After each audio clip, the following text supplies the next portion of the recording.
I want to focus on one topic of your book, which is the generation and how each generation must believe for itself. Right. You mentioned in your book how everyone is responsible for its faith, and that it doesn't matter if the parents are Christian, Right. the children will not necessarily be Christian. Right.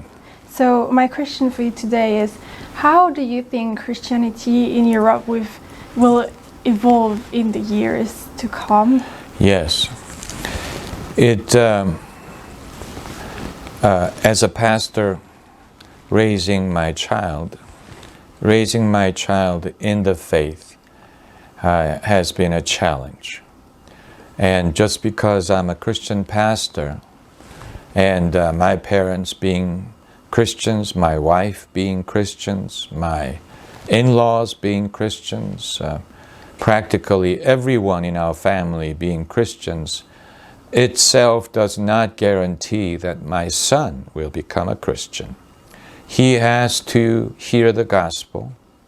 I mean, he grew up in a Christian home, listening to Bible stories all his life.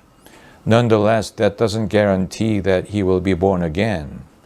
So he has to hear the Word of God on his own terms from a person that he trusts. And not just because he's a PK, meaning pastor's kid, but because he believes.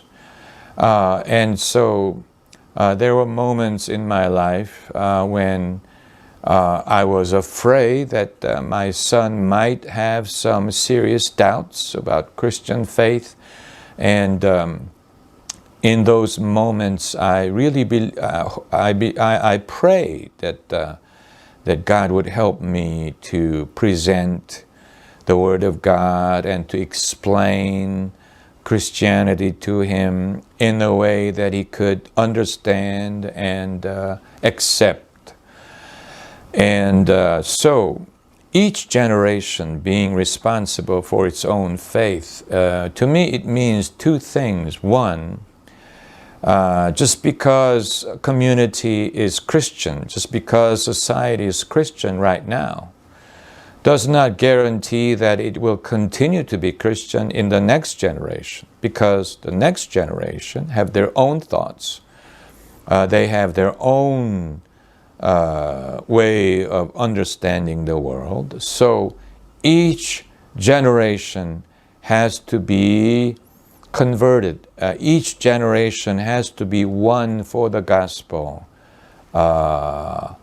again. And the second thing is, because of that fact, even though Europe in the past generation was moving away from the faith.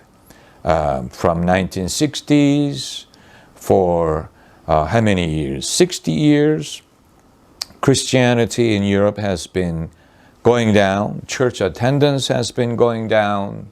Many churches are closing, and Europe is entering so-called post-Christian era.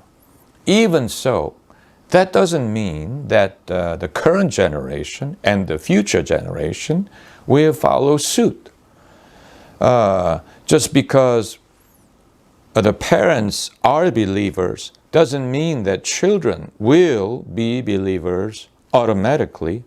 In the same way, just because parents were unbelievers doesn't mean that their children will be unbelievers also. So, in colloquial language, after each generation is over, all bets are off. We have to start again. We have to present the gospel to people again as if they were non-Christian people.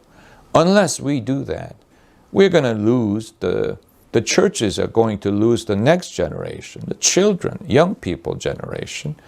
And we have to approach them not as presumed Christians or children of Christians and who are going to be Christians. No, we have to approach them as a mission field.